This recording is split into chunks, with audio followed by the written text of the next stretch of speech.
So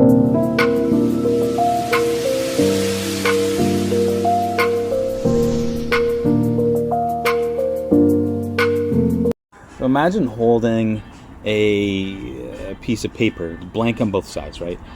Yet you can see that it's teeming with potential. So on one side, you have this Purusha, this cosmic observer, the silent witness, right, of all that unfolds. So it's the essence of this consciousness. It's unchanging, it's eternal, and serene.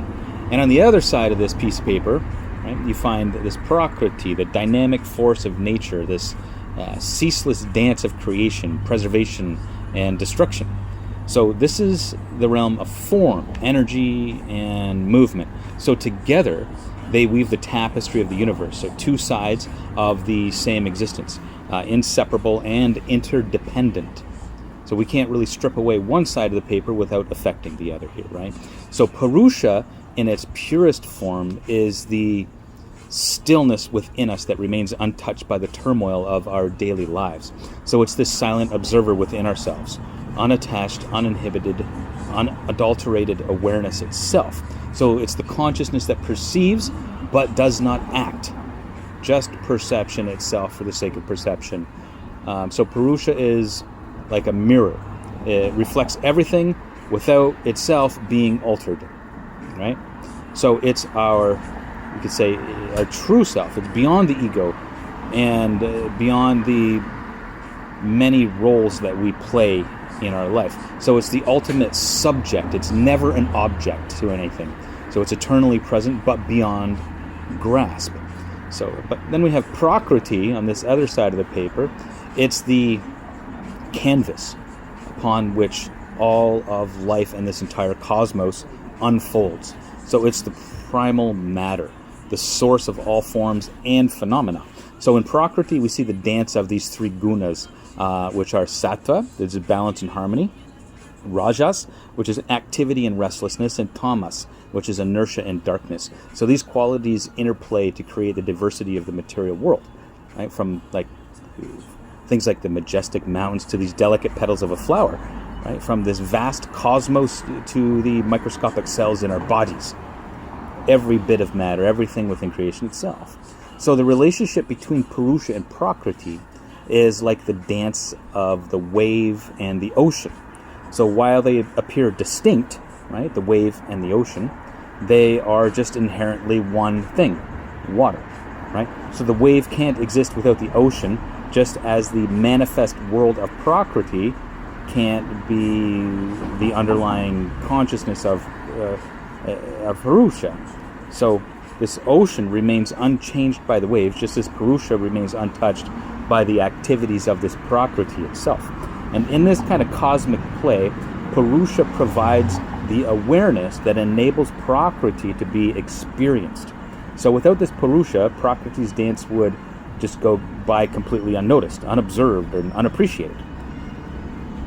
I'd say conversely, though, without Prakriti, Purusha would have no realm to witness, no spectacle to observe, right? So together they create this symphony of existence, each playing its part to perfection here. So to really understand this profound interplay is to step into a space of this deeper awareness, right? It's something we develop. So it's to recognize that within our own being, these two forces are at work. Our bodies, thoughts, emotions, and manifestations of Prakriti, they're constantly changing, right? And we see this throughout our life. We no longer have the same physical body that we had when we were a child or a teenager or in our earlier years, right? Or even as yesterday. But the awareness that perceives these changes is Purusha, and it's an unchanging backdrop to the theater of our lives.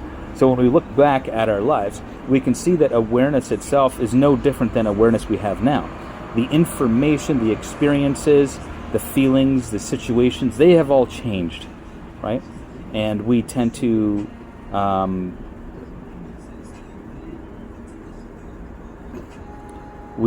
cling to these experiences which have manifested in our lives as if they are the source of awareness, but they're not. We are aware of these things. So in meditation, when the mind settles and the fluctuations of this Prakriti calm, we can touch this kind of essence of Purusha. So it's a glimpse of our true nature here.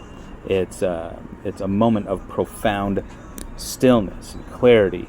So it's in these moments that we realize that the divisions we perceive are illusory, that the observer and the observed are two sides of the same reality here. So this realization isn't just some sort of intellectual exercise here, right? It's experiential. It's the insight that brings a shift in perspective. It's a profound recognition of the interconnectedness of all things. So it's the understanding that we are both the silent witness and the vibrant dance, right? The stillness and the movement, the eternal and the ephemeral. So in the grand scheme of the cosmos, Purusha and Prakriti together, they form the complete picture here. So they are the yin and yang of existence, right? The seen and the unseen, the known and the knower. So in embracing both, we embrace the fullness of our own being and the profound mystery of life itself. Namaskar.